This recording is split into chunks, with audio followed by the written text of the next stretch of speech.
ये है त्रिकोण का कमरा। मैनेजर साहब, त्रिकोण के पास एक डायरी हुआ करती थी, कुछ जानते हो उस डायरी के बारे में? नहीं सर, हमें तो ऐसी कोई डायरी नहीं मिली।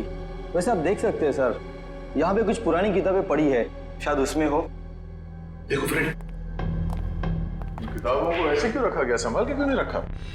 ऐसे तो दीमक खा जाएंगे इसे। माफ करना सर, दरअसल इस कमरे की तरफ मैंने ध्यान ही नहीं दिया।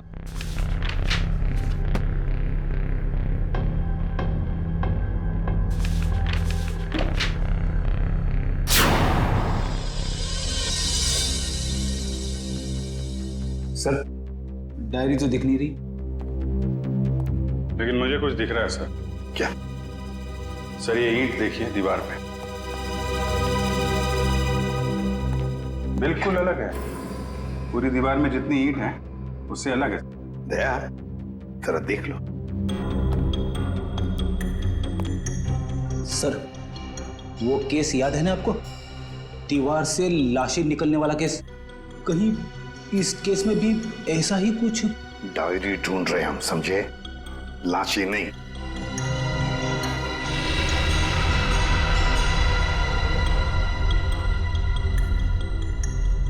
नहीं फ्रेडी, या लाश तो दूर, एक किताब भी नहीं रख सकते हैं। सर, ये देखिए, फाइल कार्ड है।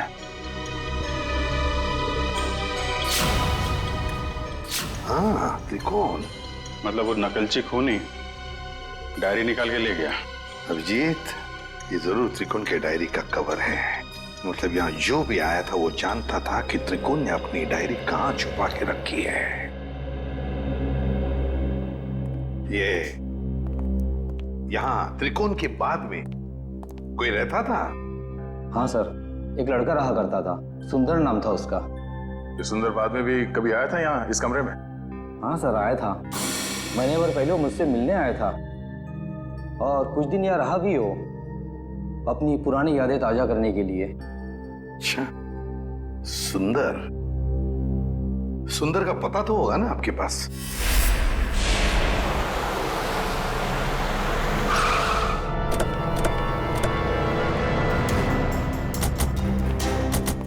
वाह भाई वाह, कितना आलीशान घर बनाया सुंदर ने।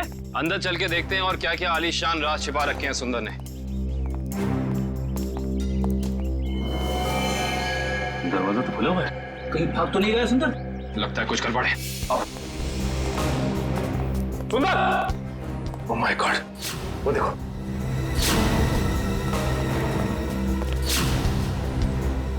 लगता है ये मर चुका है। गोली मारकर जान ली है इसकी, वो भी 3-3 गोलियां। खून भी गीला है, मतलब कातिल आसपास ही है, यहीं कहीं। गोली चलने की आवाज इस तरफ से, चल देखते हैं।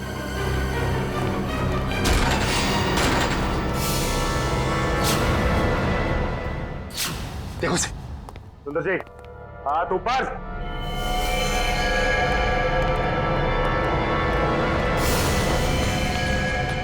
माय गॉड, खूनी बाहर है। दिव्या, विक्रम, पकड़ो उसे। लगता है ये हमें कुछ बताना चाहते हैं। हाँ कवित,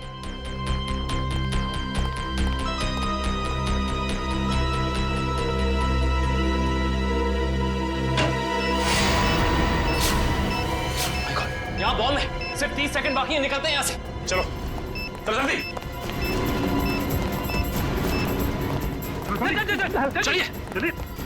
मैं मेरी मीना को ऐसा छोड़ के नहीं जा सकता। मीना, मीना, अरे रुक जा, मर जाएगा।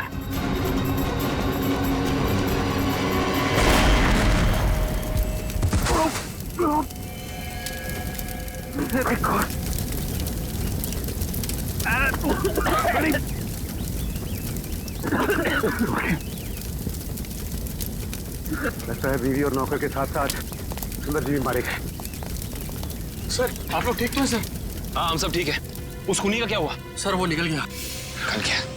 वाह, मतलब तुम लोग समझ पाने से पहले ही ब्लास्ट हो गया। वो आदमी तुम्हारे हाथ से निकला और ब्लास्ट पे मर गया। वाह। हाँ सर, वो सुंदर की पत्नी और नौकर को तो पहले ही मार चुका था। सर, लेकिन वो भी बच गए। सर, सर, वो सुंदर की पत्नी और नौकर को तो पहले ही मार चुका था। सर, लेकिन वो भी बच गए। बस वो यही चाहता था कि सुंदर भी मर जाए और हम ये केस बंद करते हैं। सचिन, तुम्हारे कहने का मतलब है कि सुंदर असली सीरियल किलर नहीं है? नहीं सर, सर उस किलर को हमने भागते हुए देखा सर। हम लोग उसे पकड़ नहीं पाए। सर एक बात और, जब वो भाग रहा था तो अपने कंधे को बार बार झटक रहा था सर। असली किलर भागते हुए कंधे झटक रहा था। सुंदर असली किलर नहीं है।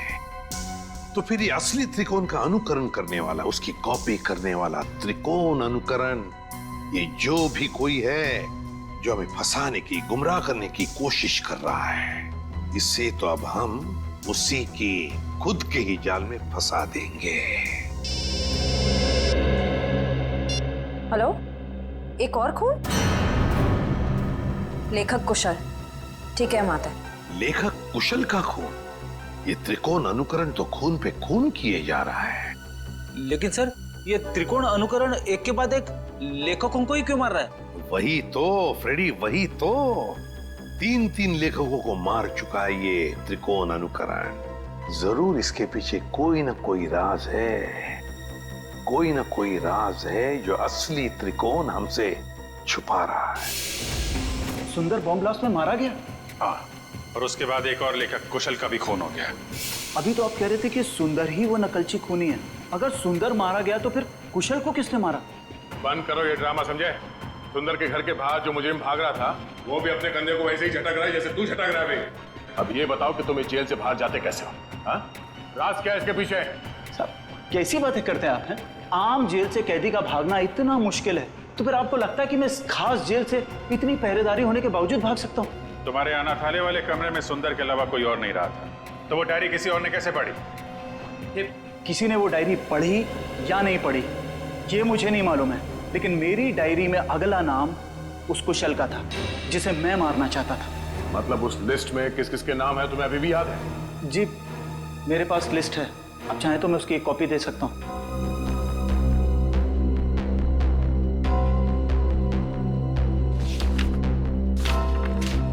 पहले देना चाहिए था, शायद कुशल की जान बच जाती। मुझे इस चीज की उम्मीद नहीं थी। आशा करता हूँ कि आगे किसी और की जान नहीं जाएगी। दीपक, आखिरी नाम दीपक का है। खून किया है तुमने, खून। मैंने किसी का खून नहीं किया। मैं तो एक मामूली सा लेखक हूँ। शेखर? भूल गए शेखर को? कौन शेखर? मैं किसी शेखर को नहीं जानता। तुम्हारी किताब खूनी मंजिल का किरदार शेखर। अरे पागल हो गया क्या? वो कोई असली में शेखर इंसान थोड़ी ना है। वो तो मेरी कहानी का एक कैरेक्टर है, मेरा पात्र है वो। चल राइटर साहब, आपको थोड़ा सेंसिटिव होना चाहिए। आप इस तरह जल्दी करेंगे तो कैसे चलेगा? हाँ, अब आप भी जरा इस दर्द को महसूस करिए।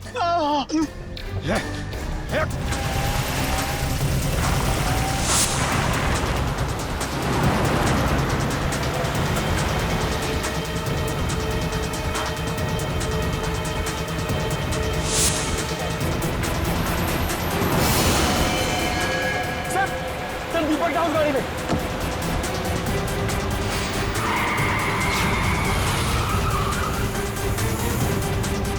उसमें? हाँ सर।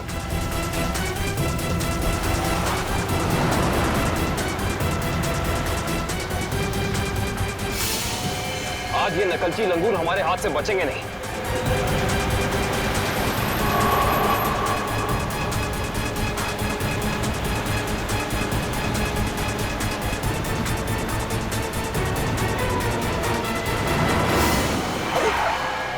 ये कौन आ गया? कोई शराबी होगा सर, इसकी वजह से हमारा खून ही हाथ से निकल जाएगा।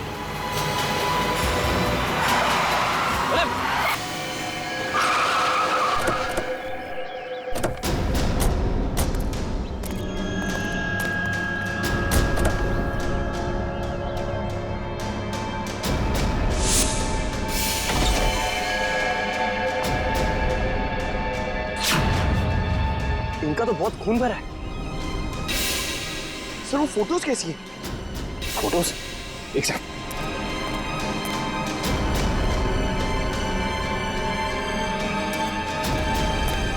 ये देखो, ये तस्वीरें केसी डगोडिया के क्राइम सीन की तस्वीरें इनके पास। इसके पास कैसे आई सर? ये कोई जर्नलिस्ट या रिपोर्टर तो नहीं? जर्नलिस्ट को तो वहां अंदर आना अलाउ नहीं किया था। सर इसका मतलब ये हमारे पहुंचने से पहले वहां पहुंच गई थी। हो सकता है पंकज, कहीं ये वही लड़की तो नहीं जिसने हमें फोन करके बुलाया था। इसका होश में आना बहुत जरूरी है। दिव्या, पानी की छींटे डालो।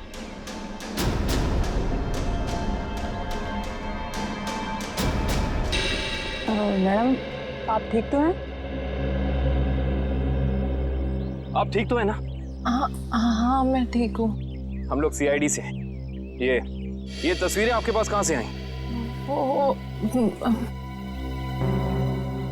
देखिए मैडम, जो भी आपको पता है हमें सब साफ साफ बता दीजिए, वरना इन लेखकों के खून में आप फंस जाएंगी। देखिए सर, मैं तो डागोरिया साहब की असिस्टेंट हूँ।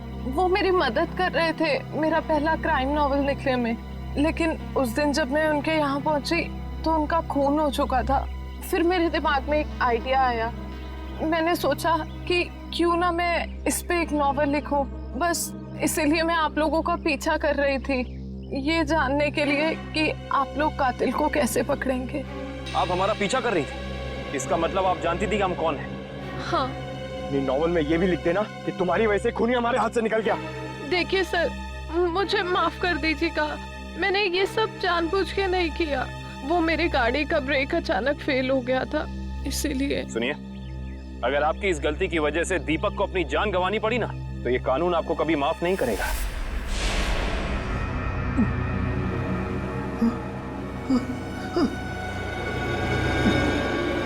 मुझे छोड़ दो प्लीज, प्लीज मुझे यहाँ से जाने दो। जाने ही तो दे रहा हूं तुझे। बहुत जल्द तू भी शेखर के पास पहुंच जाएगा। इसी तरह कुर्सी पर बांधकर मौत दी थी ना तूने उसे, अब तोहफे में तुझे भी यही मौत मिलेगी। बस थोड़ा सा इंतजार। इस मौत के उपन्यास का लेखक रचयिता भी आ रहा है तेरा साथ देने के लिए। त्रिकोण।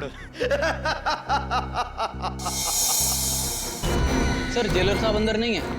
जरा बुलाओ उन्हें, हमें त्रिकोण से मिलना है। सर जेलर साहब तो त्रिकोण को लेकर हॉस्पिटल गए हैं, उससे अचानक से दिल का दौरा आया है। दिल का दौरा? कौन सा हॉस्पिटल लेके? अरे आप लोग? त्रिकोण कहाँ है? आईसीयू में है। क्या बात हो गई? झूठ बोलता है वो हमसे। अब भी कुछ है जो हमसे छुपा रहा है। चलिए दिखाइए। आइए।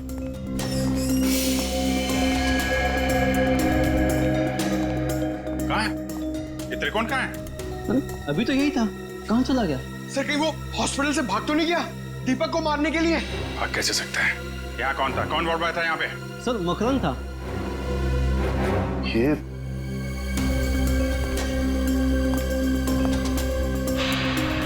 जीत तो बेहोशी की दवाई है। अब जीत ये देखो, मकरंद का पैर नीचे गिरा पड़ा है। ये बेहोशी की दवाई कहीं मकरंद को कुछ हो तो नहीं गया? नहीं सर, अभी कुछ देर पहले ही देखा मैंने उसे, किसी मरीज को हॉस्पिटल के बाहर लेके जा रहा था वो। ये मकरंद अभी वापस आएगा? नहीं सर, उसकी ड्यूटी खत्म हो गई। इसमें कहाँ मिलेगा वो? सर दारू के ठेके पे। अच्छा, तो ये है मकरंद जी। हाँ सर, ये बार में बैठ के अपने दोस्तों के साथ शराब पी रहा था और अपने जुर्म के किस्से चटकारे लेकर सुना रहा था सर। तो हमने सोचा क्यों ना इसे ब्यूरो में ले चले, इसकी अच्छी तरह से खातिरदारी करें। वाह वाह वाह सचिन, ये तुमने बहुत अच्छा काम कर दिया। क्यों मकरंद जी, अब हमें भी सुनाओगे ना अपने कारनामों की कहानियां? क्यों? बताओ। साहब मुझे 1 लाख रुपए दिए गए थे उस मरीज को अपने वार्ड से बाहर लाकर गाड़ी में बिठाने के लिए। क्या? हाँ साहब। 1 लाख रुपए के लिए अपने आप को बेच दिया तुमने? किसने दिए थे पैसे तुम्हें? साहब ये मत पूछिए, अगर उसे पता चला कि मैंने उसका नाम बता दिया तो वो मुझे। अच्छा, तो तुम्हें क्या लगा हम तुम्हें ऐसे ही छोड़ेंगे? और खातिरदारी करेंगे हम तुम्हारी, ऐसी खातिरदारी कि जिंदगी भर याद रखोगे। क्यों सचिन? बिल्कुल सर। अरे नहीं साहब, इसकी क्या जरूरत है? मैं बताता हूँ ना साहब, बताता हूँ मैं। फिर बताओ जल्दी। ढूंढो इस घर को अच्छी तरह से ढूंढो। देखो कहीं छुप कर बैठा है क्या? कोई ना कोई सुराग तो जरूर मिलेगा।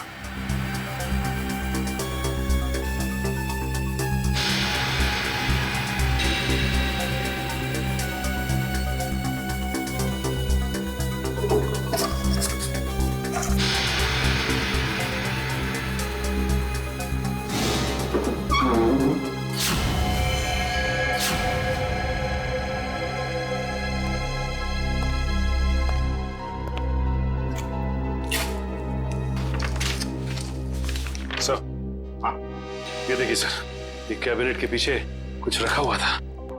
कागज है? हाँ सर, पेपर्स ही है। डायरी के पन्ने हैं। अरे ये तो त्रिकोण की डायरी के पन्ने हैं। यही तो हम ढूंढ रहे थे उस अनाथ आश्रम में।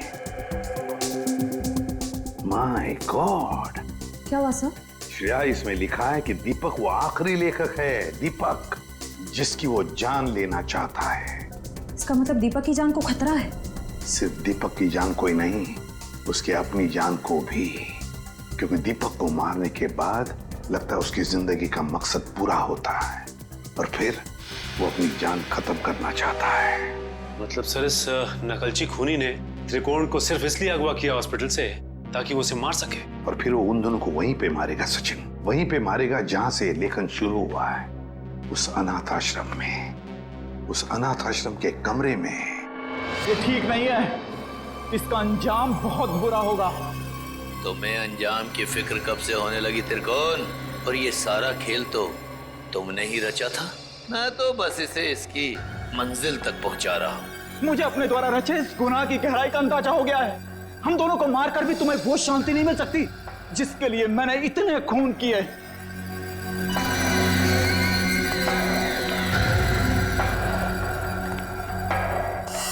हाँ हाँ, क्यों नहीं, पर मुझे नहीं लगता कि ये सारे खून त्रिकोण ही कर रहा है। बहुत देर हो चुकी है त्रिकोण। तेरे प्रवचन अब ना तो तेरी जान बचा सकते हैं और ना ही दीपक की। नहीं चला, तुम ऐसा नहीं कर सकते। अब तुझे मैं बिल्कुल वैसे ही मारूंगा जैसे त्रिकोण ने अपने उपन्यास में लिखा था। नहीं चला, तुम मुझे मत मारो, मुझे जाने दो।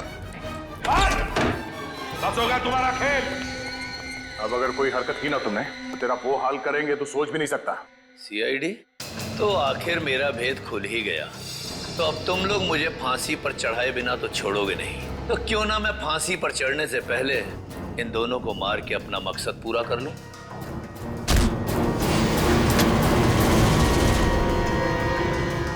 जेलर साहब उर्फ त्रिकोण अनुकरण बहुत झोंक लिया दुनिया की आंखों में धूल। आगे की कहानी हम तुमसे ही सुनेंगे। बताओ जल्दी, क्यों मारा तुमने? मैं जानता था मेरे लेखन में वही आकर्षण है, वही शक्ति है जो उन लेखकों के लेखन में थी जिनका मैंने खून किया। और इसीलिए त्रिकोण ने मुझे इसके अनाथालय भेजा ताकि इसकी डायरी के बहाने मैं इसका लेखन पढ़ सकूं और इसका फैन हो जाऊं, और ऐसा फैन हो जाऊं कि ये मुझसे जो चाहे वो करवा सके। जेलर साहब को फैन बनाने का मेरा सिर्फ और सिर्फ एक ही इरादा था, ताकि मैं अपनी सजा कम करा सकूं। इसलिए मैंने अपने हिसाब से इन्हें खून करने पर मजबूर किया ताकि मैं आप लोगों की मदद से सुंदर को पकड़वा सकूं और अपनी सजा कम करा सकूं। और सुंदर को बलि का बकरा बनाने के बाद मुझे इस बात का अंदेशा हुआ कि त्रिकोण का सपना कभी पूरा नहीं होगा। इसके लिए कुशल, दीपक और त्रिकोण की जान लेना भी जरूरी है।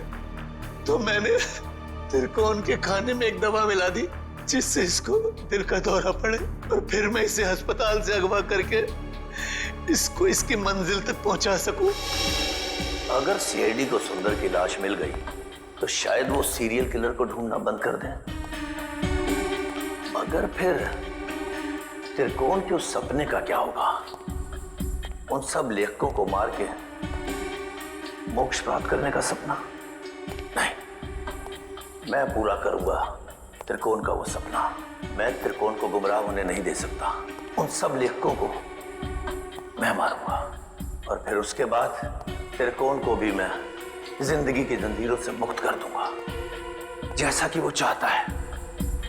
सुंदर के मरने के बाद आप लोग कुशल की मौत की खबर लेकर आए तो मैं समझ गया ये जेलर किसी को नहीं छोड़ेगा, एक एक करके सबको मार देगा और अंत में मुझे मार देगा। तो और क्या करता? तुम्हारे लेखन में कशिश इतनी है। फिर मैं समझ गया अगर मुझे बचना है तो उसका सिर्फ एक ही रास्ता है, सीआईडी को तुम तक पहुंचाना, दीपक के घर। वाह रे वाह, कानून का रखवाला, वाह। और ऐसा घिनौना काम, एक मुजरिम का साथ दिया तुमने। मैं जानता था कि सीआईडी कभी ना कभी पूरा सच जान लेगी, मगर मैं क्या करता? इसके लेखन के आगे मैं बेबस हो गया था। और इसके शब्दों के माया जाल में मैं एक खूनी बन गया, एक सीरियल किलर। चुप! बकवास! बकवास है सब। तुम दोनों ने मिलकर कितने सारे मासूम लोगों की जानें ली। तुम्हें तो जीने का कोई हक ही नहीं। कानून तो तुम दोनों को फांसी ही दी। विकी, मैंने कहा ना तुमसे, मेरी सारी मीटिंग्स कैंसिल कर दो। हाँ, दिल्ली वाली मीटिंग भी। मैं बहुत ही बड़ी मुसीबत में फंस गया हूँ, मैं घर से बाहर नहीं निकल सकता हूँ। अजीब मुसीबत है, पैसा कम हो तो गरीबी परेशान करती है, और जब पैसे ज्यादा आ जाते हैं तो इनकम टैक्स वाले साथ आते हैं। ये तो अच्छा हुआ मुझे पता चला कि रेड पड़ने वाली है, नहीं तो पता नहीं क्या हो जाता। हाँ, कैसे भी करके सारा पैसा मुझे घर से बाहर लेके जाना है, और उसके बाद मैं शहर से कहीं दूर छुट्टियां मनाने चला जाऊंगा। ठीक है, मैं बाद में तुमसे बात करता हूं।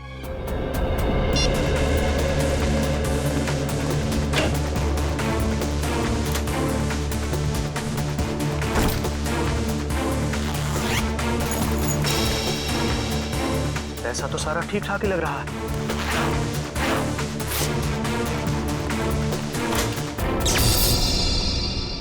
अरे, ये लाइट कैसे चली गई? ऐसे तो कभी जाती नहीं है लाइट।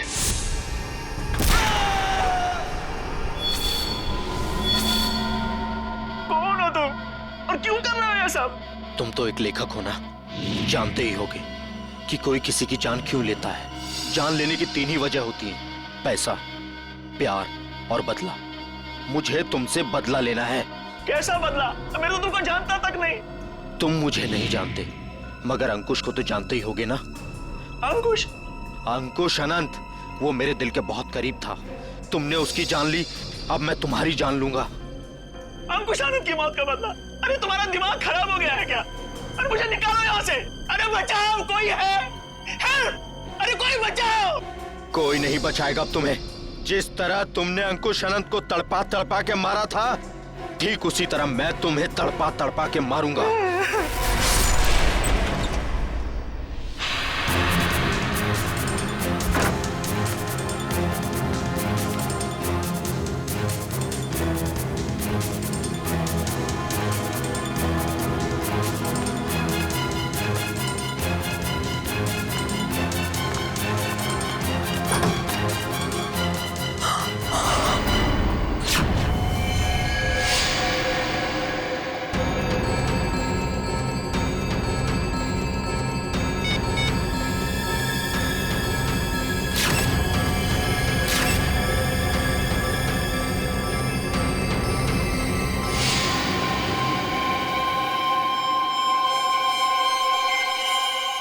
ये क्या है?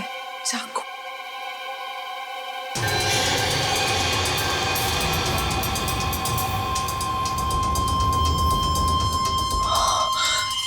ये क्या किया मैंने? फोटो खींचने के चक्कर में अपनी उंगलियों के निशान चाकू पे छोड़ दिए।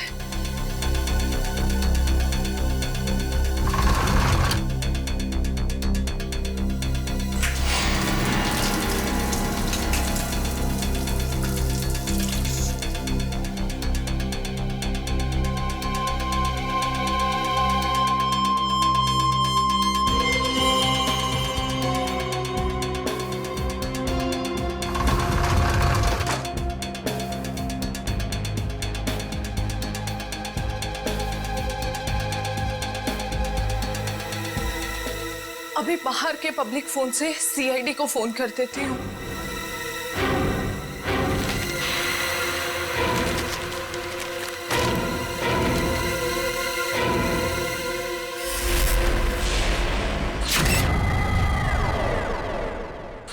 बड़ी बेरहमी से मारा है इसे। गला तो पूरा चीर के रखा है। देखने से लगता है कि खूनी के दिल में इसके लिए बहुत नफरत थी। हाँ, बदला लेने के लिए किया गया खून है ये। वरना ये देखो, एक पैसे को हाथ नहीं लगाया, एक पैसे को भी।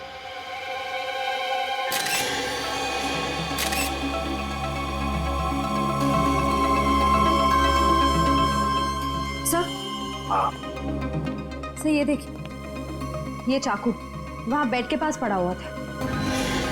सर, इस चाकू पे तो जरा भी खून नहीं लगा हुआ है, बिल्कुल साफ है। श्रेया, स्प्रे मार के देखो जरा। सर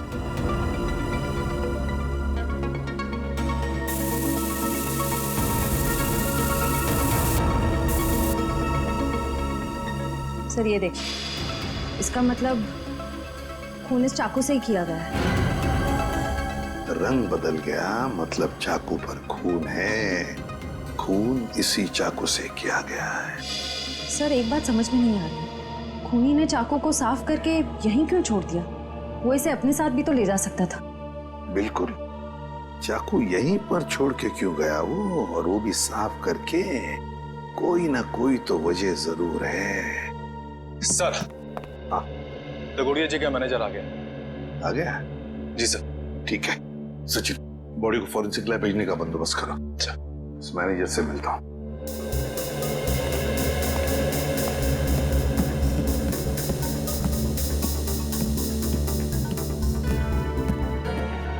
सर ये सब कैसे हो गया सर? मुझे यकीन नहीं हो रहा है सर। सर कल रात को ही तो मेरी दगोड़िया सर से फोन पे बात हुई थी, तब तो सब ठीक था। दगोड़िया जी का किसी के साथ कोई झगड़ा वगड़ा था? कोई दुश्मनी थी? नहीं सर, जहां तक मुझे याद है ऐसा कभी उन्होंने कोई जिक्र नहीं किया। एक लड़की ने हमें फोन किया था, वो कहाँ है? सर लड़की ने? हाँ। नहीं सर, दगोड़िया सर के परिवार में इनके अलावा और कोई नहीं है। दगोड़िया सर अकेले ही थे। तो सर फिर जिस लड़की ने हमें फोन किया था वो कौन थी? सर कहीं वही लड़की खूनी तो नहीं थी? नहीं श्रेया, ये लड़की खूनी नहीं हो सकती। लाश को उठा के ऊपर लटकाना कोई आसान काम नहीं है, ये कोई लड़की नहीं कर सकती। सर एक और बात समझ में नहीं आ रही, लड़की हमें इन्फॉर्म करने के बाद कि खून हुआ है यहाँ पे, खुद कैसे गायब हो गई? डर गई होगी और शायद इसीलिए उसने लैंडलाइन से, मेरा मतलब है पीसीओ से, हमें फोन किया होगा। ऊपर जो पैसों से भरी बैग है, क्या जानते हैं आप उस पैसे वाले बैग के बारे में? दरअसल दगोड़िया सर कल काफी परेशान थे। एक्चुअली उन्हें पता चला था कि उनके घर में इनकम टैक्स की रेड पड़ने वाली है, और इसीलिए उन्होंने अपनी सारी मीटिंग्स भी कैंसिल करवा दी थी। अच्छा, तो शायद इसीलिए पैसे ठिकाने लगाने के प्लानिंग में लगे होंगे दगोड़िया जी। और बस उसी वक्त खूनी आ गया और दगोड़िया जी का काम तमाम कर दिया।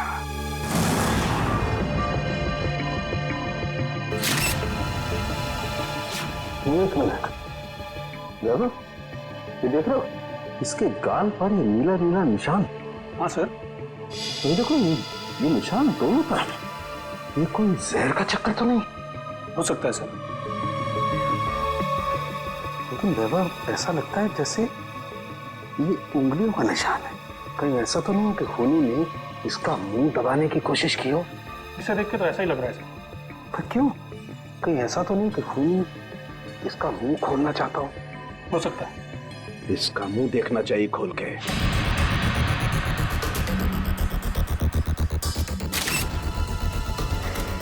जरा फोर्स देना।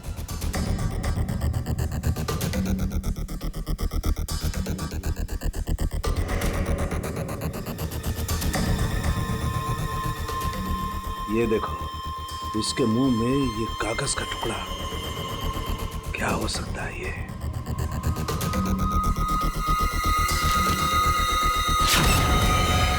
अंकुश आनंद, ये किसका नाम हो सकता है? खूनी अपना नाम लिख करके तो कागज का टुकड़ा इसके मुंह में डालेगा नहीं सर। फिर चक्कर क्या है? अरे देखो, कागज के दोनों तरफ खून भी लगा हुआ है। साळुंखे, ये कागज तुझे दगोड़िया के मुंह में से मिला? हाँ बॉस, मुझे भी बड़ा ताजुब हुआ। कोई खूनी किसी के मुंह में कागज रख के क्यों जाएगा? सर ये भी तो हो सकता है कि ये कागज खूनी ने उनके मुंह में ना रखा हो, बल्कि उन्होंने खुद मरने से पहले ये कागज खूनी से बचाने के लिए अपने मुंह में खुद ही डाल दिया। हाँ सर, हो सकता है उनकी मौत इस कागज की वजह से ही हुई हो सकता है वो ना चाहते हो कि ये कागज खूनी के हाथ लग जाए, इसीलिए उन्होंने इस कागज को अपने मुंह में छुपा लिया। नहीं श्रेया, मुझे नहीं लगता कि कागज उन्होंने खुद अपने मुंह में छुपाया, बल्कि जिस तरीके के नीले निशान उनके गालों पर पड़े हुए थे, मुझे तो ये लगता है कि खूनी ने जबरदस्ती उनका मुंह खोला और बाद में कागज उनके मुंह में ठूस दी। साळुंखे, खून से सने कागज पर लिखा अंकुश आनंद। ये जो खून है, क्या दगोड़िया के मुंह के अंदर कोई चोट के निशान या फिर कोई खून था? नहीं बस, लाश के मुंह में किसी किस्म का कोई जख्म या कोई चोट का निशान नहीं था। मुझे लगता है कि खूनी ने पहले दगोड़िया साहब को मारा और उसके बाद ये कागज उनके मुंह में रख दिया। फिर ये जो खून लगा है कागज पे, ये खूनी का है? नहीं सचिन, ये खून दगोड़िया साहब का है। मैंने चेक कर लिया बॉस। सर, हाँ। इंटरनेट पे ये नाम सर्च किया मैंने, अंकुश आनंद। इस नाम के 2 लोग हैं सर, एक है चेन्नई में और दूसरा नासिक में। पता लगाओ इन दोनों के बारे में। इन दोनों में से एक का संबंध तो जरूर होगा, इस दगोड़िया के साथ जरूर होगा। हेलो, हाँ, कहाँ पे? ठीक है, हम लोग पहुंचते हैं। सर, एक और खून हो गया है, लेखक मुकेश कुमार का। लेखक मुकेश कुमार? मतलब एक और लेखक का खून? तो फिर जरूर इस मुकेश कुमार और दगोड़िया के खून में कोई ना कोई संबंध है, कोई ना कोई संबंध जरूर है।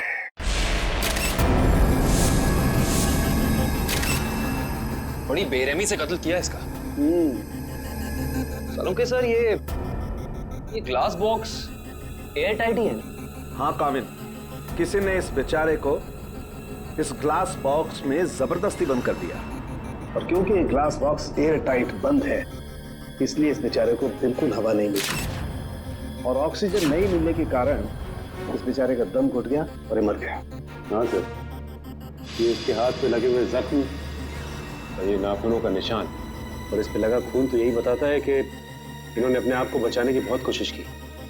एक काम करते हैं, पहले इस लाश को बाहर निकालते हैं। Yes sir.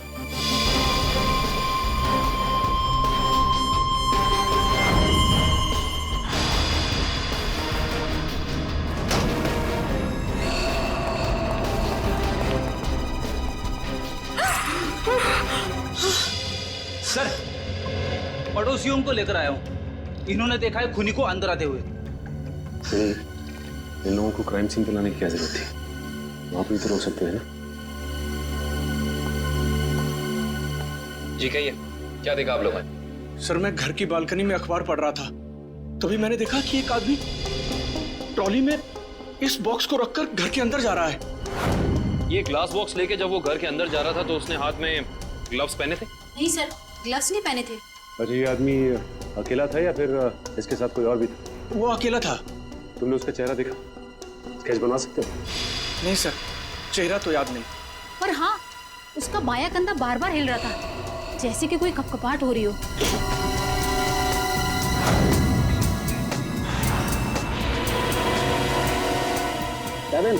Yes sir. एक मिनट।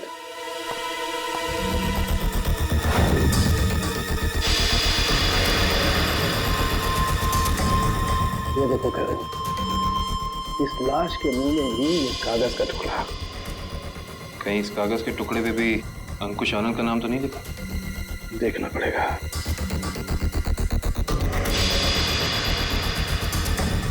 इस पे तो रिजू कालिया लिखा हुआ। रिजू कालिया? ये तो रिजू कालिया इनकी किताब का ये किरदार है, और उसकी भी मौत कहानी में बिल्कुल इसी तरह से हुई थी, दम घुटने की वजह से। इसका मतलब ये अंकुश आनंद, ये भी दगोड़िया की किसी किताब का किरदार है, और ये सारा का सारा काम सीरियल किलर का है, तो एक के बाद एक लेखकों को बिल्कुल उसी तरह से मार रहा है जैसे कि लेखक अपनी कहानी में किरदार को मारता है। ऐसे ही लगता है। सर ओके सर, ये ग्लास बॉक्स पे कोई फिंगरप्रिंट्स मिले अभी तक कि नहीं? अभी कागज ढूंढा यार, फिंगरप्रिंट्स अभी ढूंढना बाकी है।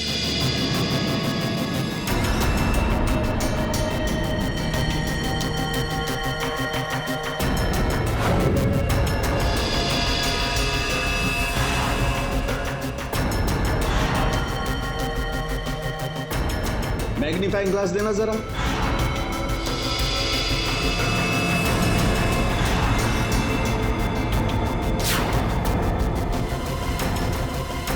ये कैसे निशान? कैसे निशान मतलब? डैडी, मैंने अपनी पूरी जिंदगी में उंगलियों के निशानों पर अंग्रेजी के अक्षर छपे हुए नहीं देखे। उंगलियों के निशानों पे अंग्रेजी के अक्षर? हाँ कामिल, देखा था। पूरा ग्लास दे। ये लीजिए।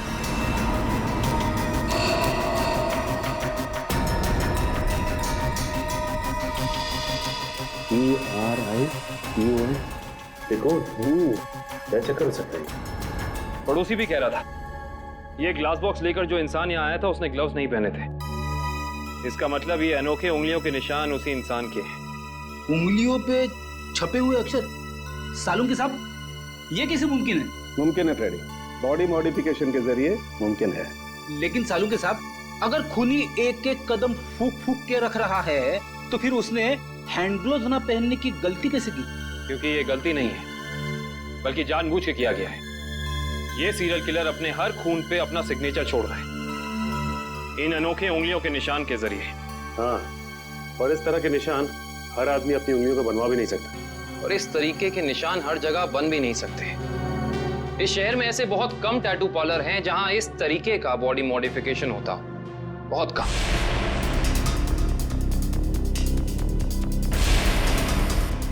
यस, ये बॉडी मॉडिफिकेशन आपने किया है? No sir. क्या आपने बनाया?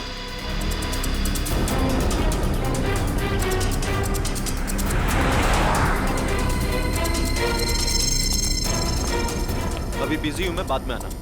हम भी बहुत बिजी रहने वाले लोग हैं, बाद में आने का वक्त नहीं है हमारे पास। बिना अपॉइंटमेंट के आ रहे हो? मैं तुम्हारा टैटू नहीं बनाऊंगा। सीआईडी शिवा, बाद में आना। क्या हुआ सर? मैंने कुछ किया क्या? शहर में कुछ खून हो रहे हैं। खून? किताब लिखने वाले लेखकों के। लेखकों के? पर मैं तो टैटू आर्टिस्ट हूँ सर, मेरा क्या लेना देना इससे? हो सकता है कुछ लेना देना हो। मैं समझा नहीं सर।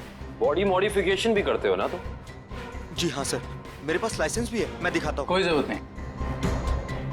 ये फोटो ध्यान से देखो।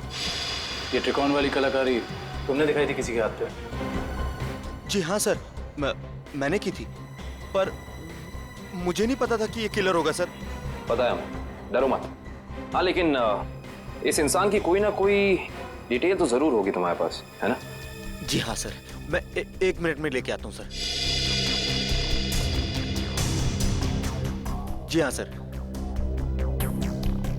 देखिए सर, त्रिकोण अनुकरण नाम है इसका। त्रिकोण अनुकरण? ये किसी आदमी का नाम है या किसी एनजीओ का? त्रिकोण मतलब ट्रायंगल और अनुकरण मतलब किसी की नकल करना। मतलब कोई ट्रायंगल बना के किसी की नकल कर रहा है? शायद त्रिकोण नाम का कोई पुराना सीरियल किलर रहा हो जिसकी नकल ये वाला खूनी कर रहा है। एक काम करते हैं, अपनी डेटाबेस में चेक करते हैं कि त्रिकोण नाम का कोई क्रिमिनल था क्या। हाँ निखिल, त्रिकोण नाम का सीरियल किलर कहाँ पे? कौन सी जेल में है? शांति नगर। ओके ठीक है, थैंक यू। चलो, एक त्रिकोण का पता तो चला है, तो ठीक उसी ढंग से लेखकों का खून करता था जैसे अभी हो रहे हैं, लेकिन वो पिछले 4 साल से जेल में है। मतलब या तो ये खूनी जेल से बाहर निकल के मार रहा है या फिर कोई त्रिकोण की नकल कर रहा है। अभिजीत, सारांश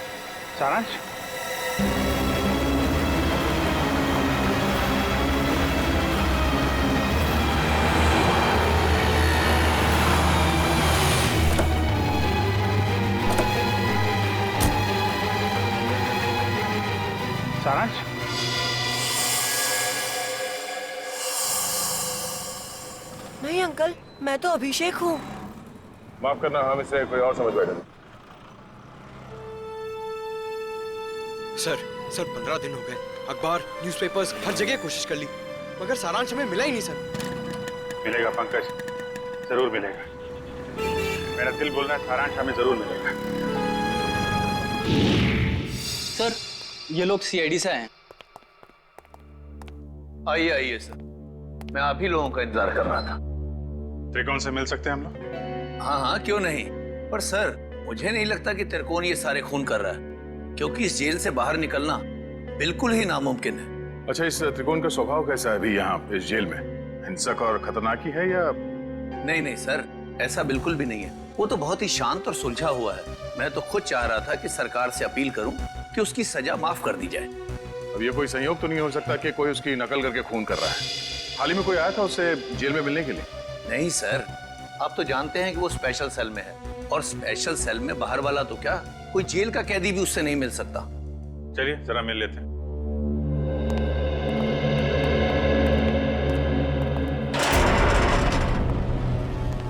त्रिकोण, देखो तुम्हारे लिए आज कितना खुशी का दिन है। इतने सालों के बाद तुमसे सीआईडी वाले मिलने आए। क्या बात है जेलर साहब, आज आपका कानून मुझ पे इतना मेहरबान क्यों है? मेहरबान नहीं हुआ, बस ये समझ लो कि तुमसे ये पूछने आए कि जेल में बैठे बैठे तुमने दोबारा खून करना कैसे शुरू कर दिया। कमाल है आप लोगों का भी। इतने सालों से मुझे इस जेल में कैद करके रखा है, लेकिन शक करने की आदत आप लोगों की गई नहीं। तो फिर कौन है वो जो बाहर लेखकों के खून कर रहा है ठीक तुम्हारी तरीके से, और तुम्हारी तरीके से कंधे उचकाता है? कौन हो सकता है जो मेरी तरह खून कर रहा है? शायद तुम्हारा कोई परिवार वाला, कोई दोस्त या कोई रिश्तेदार। कोई नहीं है मेरा। बचपन अनाथालय में बीता है और जवानी जुर्म की सड़कों पर। तो तुम ये कहना चाहते हो कि तुम्हारे खून करने के तरीके के बारे में किसी और को मालूम नहीं है? किसी को नहीं। तुम्हें किसी पे शक है? देखो, जो कुछ मालूम है बता दो, शायद हम किसी की जिंदगी बचाने में कामयाब हो जाए। क्या आपकी मदद करने से मेरी सजा कम हो सकती है? वादा नहीं कर सकते, लेकिन अगर तुम्हारी मदद से हम उस नकलची खूनी को पकड़ लेंगे तो दरख्वास्त जरूर करेंगे सरकार से तुम्हारी सजा कम हो जाए। ठीक है, मुझे उम्मीद है कि आप अपने शब्द भविष्य में आगे जरूर याद रखेंगे। मुझे लगता है कि वो मेरे लेखन पढ़ के ठीक उसी तरह खून कर रहा है। तुम्हारा लेखन? हाँ, पढ़ते पढ़ते कभी याद ही नहीं रहा कि मुझे भी लेखन का शौक हो गया है, और मैं लिखने लगा। हर रोज रात को सोने से पहले मैं अपने विचार उस डायरी में व्यक्त करने लगा। मतलब मारने का प्लान, मारने का तरीका, उसका नाम, सब कुछ तुम उस डायरी में लिखते थे? जी हाँ, मुझे लगता है कि वो डायरी उसके हाथ लग गई और वो मेरे विचारों से प्रभावित होकर ठीक उसी तरह जुर्म के रास्ते पर आगे बढ़ चुका है। कहाँ रखी थी तुमने वो डायरी? अनाथालय में छोड़ आया हूँ अपने अतीत के वो पन्नों को। जी, मैं सुरेश बोल रहा हूँ, जी के नगर अनाथालय से। वो जो आप बच्चों की किताबें भेजने वाले थे। ठीक है, मैं शाम को आके ले लूंगा। हाँ जी, नमस्ते। कहिए। सीआईडी? क्या बात है सर? जो बात हम आपसे कहना चाहते हैं उसका संबंध त्रिकोण से है। त्रिकोण? मुझे पता था कि एक न एक दिन त्रिकोण की वजह से यहाँ पुलिस या सीआईडी जरूर आएगी। क्या आप पहले से ही जानते थे कि त्रिकोण गुनाह के रास्ते पर चलने वाला था? नहीं, उसे तो यहाँ से निकले हुए जमाना हो गया। जब वो यहाँ आया था तब सिर्फ 12 साल का था। तो क्या वो बचपन से ही हिंसक स्वभाव का था?